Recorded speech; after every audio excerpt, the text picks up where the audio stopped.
দরবারে শুকর আদায় করছি যে মহামনির দীর্ঘ 15 বছর পরে উন্মুক্ত পরিবেশে কোনো ভয় সংখ্যা ছাড়া পুলিশ আমাদেরকে ধরবে, আক্রমণ করবে, সেই কোনো ধরনের ভয় ছাড়া শুধুমাত্র আমরা আজকে 15 বছর পরে আজকে আমরা রেডি করতে পেরেছি। সেজন্য মহান আল্লাহ রাব্বুল আলামিনের দরবারে সেই দরবারে চিত্তে শুকর আদায় করছি আলহামদুলিল্লাহ। দূর পাঠ করছি সর্বকালের সর্বশ্রেষ্ঠ মহামানব হযরত মুহাম্মদ মুস্তাফা সাল্লাল্লাহু আলাইহি ওয়াসাল্লামের উপর। প্রান্তীয় দিনী ভাইয়েরা, আমরা আজকে লিফটে সমাবেশে উপস্থিত হয়েছি। আমরা বাংলাদেশের সরকারের কাছে প্রথমত কয়েকটি বিষয় আমরা আবেদন জানাতে চাই। যেই 24 গণঅভ্যুত্থানের ফলে আমরা যে উন্মুক্ত পরিবেশ পেয়েছি, বাংলাদেশের প্রত্যেকটি মানুষের স্বাধীনতা পেয়েছে, যাদের কারণে আমরা স্বাধীনতা পেলাম, সেই 24 আন্দোলনে যারা শাহাদাত বরণ করেছে তাদের জন্য আল্লাহ রাব্বুল আলামিনের দরবারে আমরা দোয়া করছি আল্লাহ রাব্বুল আলামিন সেই সকল ভাই বোনদেরকে শহীদ হিসেবে কবুল করে নিন। আমরা আরো দোয়া করছি বদর উহুদ খন্দক থেকে শুরু করে আজ পর্যন্ত শুধুমাত্র ইসলামকে আল্লাহর জমিনে প্রতিষ্ঠা করার জন্য যারা জীবন দিয়েছে প্রত্যেকের জন্য আমরা শাহাদাতের সর্বোচ্চ মর্যাদা কামনা করছি।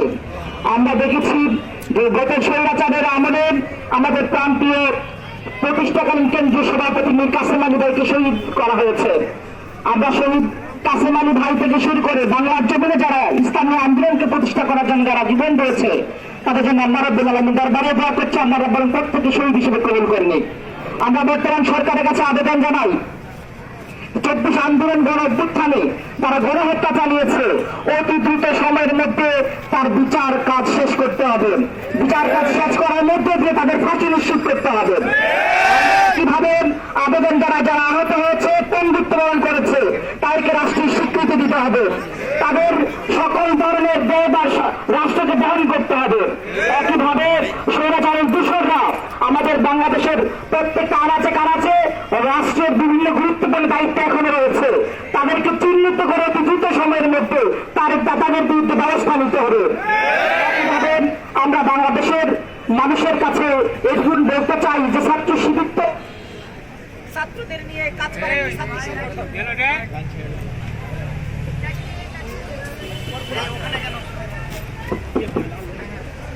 আমরা বাংলাদেশের মানুষের কাছে আহ্বান জানাতে চাই, আপনাদের কাছে বলতে চাই যে ছাত্র শিবির তো সুন্দর মানুষ তৈরি করার কারিগর। ছাত্র শিবির তো একটি স্বতন্ত্র শিক্ষা প্রতিষ্ঠান, যেখানে কোন সাধারণ শিক্ষার্থী ছাত্র শিবির করার মধ্য দিয়ে সে মাদক মুক্ত একটা মানুষ তৈরি হবে, সে কোরআনের মানুষ তৈরি হবে, সে হাদিস দিয়ে তার জীবনকে পরিচালনা করবে।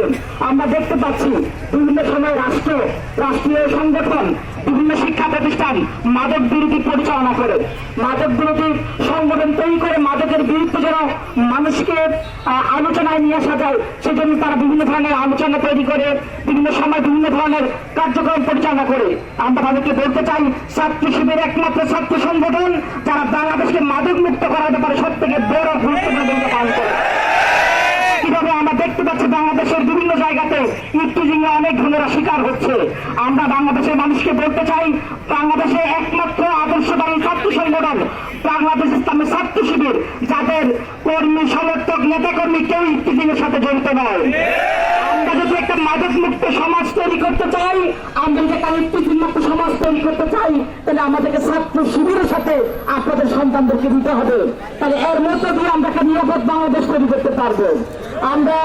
আমরা ইসলামী ছাত্র শিবিরের কথা বলতে চাই যে আল্লাহর জমিনে সকল প্রকার জুলুম নির্যাতনের মূলচ্ছেদ করে আল কোরআন ও আল হাদিসের আলোকে ভাতৃত্বের সুন্দর করে আদর্শ সমাজ আমরা তৈরি করতে চাই, যে সমাজ আল্লাহ রাসূল সাল্লাল্লাহু আলাইহি ওয়াসাল্লাম উপহার দিয়ে গিয়েছিলেন, যে সুন্দর মানুষ তৈরি করার মধ্যে দিয়ে একটা সমাজ প্রতিষ্ঠা হয়েছিল।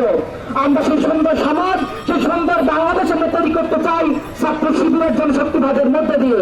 এবং আমরা বাংলাদেশ ছাত্র সমাজের কাছে আহ্বান করতে চাই যে আপনারা যারা এখনো আলোর সন্ধান পান নাই, কোরআনের সন্ধান পান নাই, ছাত্র শিবিরের সন্ধান পান নাই, আপনাদের কাছে আহ্বান থাকবে আপনারা ছাত্র শিবিরের কাছে আসবেন, তাদের সাথে কথা বলেন, তারা কি কি কার্যক্রম পরিচালনা করছে তাগুলো দেখুন।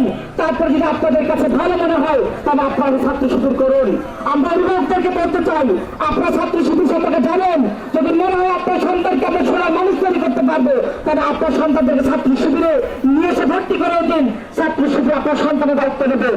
আগামী দিনে একটি সুখী সমৃদ্ধ বাংলাদেশ তৈরি করার লক্ষ্যে ছাত্র শিবির যে কার্যক্রম পরিচালনা করে যাচ্ছে, আমরা বিশ্বাস করি আগামী দিনে সাধারণ মানুষজন ছাত্র শিবিরের কাছে তাদের সম্মানকে দিবে ইনশাআল্লাহ।